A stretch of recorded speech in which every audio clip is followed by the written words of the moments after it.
Now I'd like to focus on the intestinal microflora. So I've spent some time just identifying how prebiotics or what prebiotics actually are. Let's try to understand a little bit more about the role of the intestinal microflora in general. And there's three main areas, if you will, that the intestinal microflora assists us on a day-to-day basis. And the first area certainly involves from a metabolic perspective. And this is where we have the fermentation of these non-digestible dietary residues or particular fibers. And what we see is the opportunity to recover energy and substrates. So we're providing calories, although the calories are not as significant as those from regular carbohydrates. Typically from fiber, or at least from these prebiotics, we see about 1.5 calories per gram compared to regular carbohydrates, which are 4 calories per gram. We also provide the energy and nutrients for the bacteria so that the bacteria continue to grow and proliferate, which is a good thing because, again, we're focusing on the good bacteria. It also provides fuel to those colonocytes. So in other words, those cells within the colon. And specifically, we see this via the action of butyrate. So remember, one of those short-chain fatty acids that are produced following the fermentation process. And we also have the synthesis of micronutrients. So actually, some of the bacteria that's in our colon actually breaks down or helps to synthesize various micronutrients such as calcium, magnesium, and iron. Another area for the role with the intestinal microflora is really from a trophic perspective, where we look at the control of epithelial cell proliferation and differentiation. And this is a very key area when we're considering the integrity of the GI tract, because the ability to control those cells that line the surface of the GI tract throughout the colon is an important factor with maintaining permeability of the GI tract. Of course, a lot of our patients may have a compromised GI tract, and this is one area that we could help to enhance the cell structure or the differentiation between the various cells and support good integrity, because ultimately what we want to do is make sure that there is maximum benefits for absorbing the nutrients that are traveling through the GI tract, and of course minimizing the opportunity for bacterial translocation.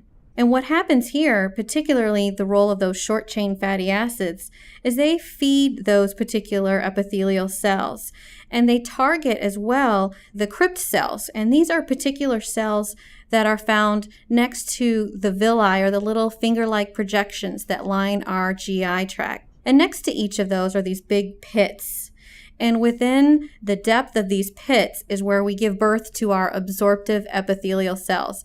And what's most important here is just identifying that this is where we basically provide new and fresh cells that eventually will travel up those villi and allow the maximum absorptive capacity to take place. And what happens over typically 4 to 6 days, because we have pancreatic juices or enzymes traveling through, we have bile passing through, those cells eventually will be sloughed off. So we need to continually refresh these villi with these absorptive epithelial cells in order for them to maximize the absorptive capacity within the GI tract. And another area that we need to focus on as far as the function of the intestinal microflora is that from a protective effect. Now, ultimately, the intestinal mucosa is the main interface between the immune system and our external environment. And this is where we certainly see the trigger of the gut-associated lymphoid tissue as our first defense. So we want to minimize the invasion of tissues by potential pathogens. So anything that we perhaps consume in our diet, or we breathe or inhale, could cause some type of trigger, if you will, within the GI tract. And certainly what we want to see is a more unfavorable environment for those potentially pathogenic bacteria. So ultimately, when we decrease the pH, we also see that these various bacteria release certain secretions that have more of an antimicrobial effect to kill the bad or more detrimental bacteria. So ultimately, just the protective role that our GI tract plays is extremely important. So what are the effects from prebiotics then, specifically within the gut? Well, one of the key areas would be the permeability or maintaining the integrity of the GI tract. And the way that we see this is through the increase in villus height. So in other words, we're maximizing or increasing the opportunity to absorb the nutrients that we're consuming. We've also seen that the role with short-chain fatty acids actually helps to enhance or increase mucin production. Mucin is basically that mucus that lines our GI tract, and we like to have a very thick mucin lining throughout the GI tract. Again, that plays a role with the protective effect.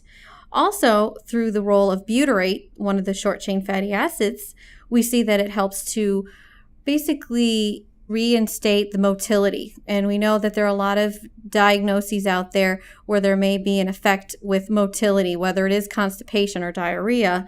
But again, another area where the role of prebiotics could be very effective.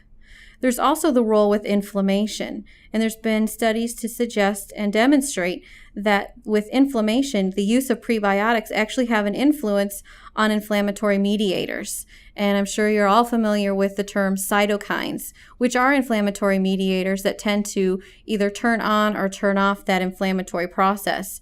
And so when you think about the individual patient that might be more critically ill, who may be in a much more pro-inflammatory state, there certainly is a role for the use of prebiotics. Even an individual with inflammatory bowel disease who is in a very inflammatory state could have extreme benefits from the use of prebiotics.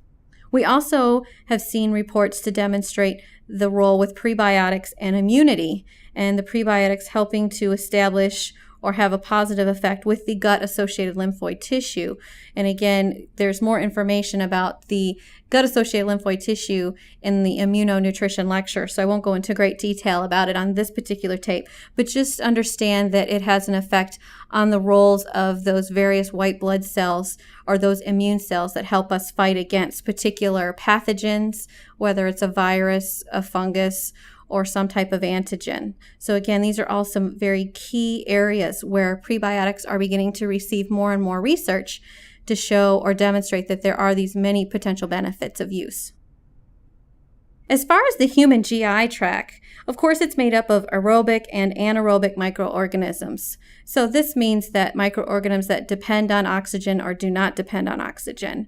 And there are up to 500 different species that you can find at any given time in the colon. And that's a lot of different types of bacteria, to say the least. But for the majority of the species that we find and have identified, there are typically between 30 and 40 different species. And of course, this is going to vary greatly between individuals. And our ultimate goal is certainly that we want to prevent bacterial overgrowth of the more detrimental or pathogenic bacteria.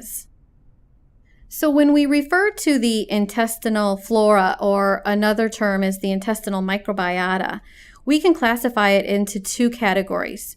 You have potentially pathogenic bacteria or health-promoting bacteria. And those potentially pathogenic bacteria, for example, Clostridia or E. coli, which has received lots of attention if you don't perhaps heat your meat to appropriate temperatures, and you can find cross-contamination from people handling different foods that, especially in little children that may not have a very strong immune system, if they have an overgrowth of E. coli, it could be very detrimental and even lead to death. And these particular pathogenic bacteria can contribute to infections and toxin formations, as well as the production of carcinogenic substances. So there's actually this communication between various potentially pathogenic bacteria, where the longer they have to hang out in the colon, the more opportunity for some mutations to occur and some of these precancerous cells to actually become carcinogenic. But of course, to counterbalance this, we have these health-promoting bacteria. We have our bifidobacteria and our lactobacillus. And these particular bacteria help to ferment those soluble fibers, again, preferring some over others, which would be those pure prebiotics, RFOS and inulin, and ultimately create this environment that is much more unfavorable for those potentially harmful bacteria.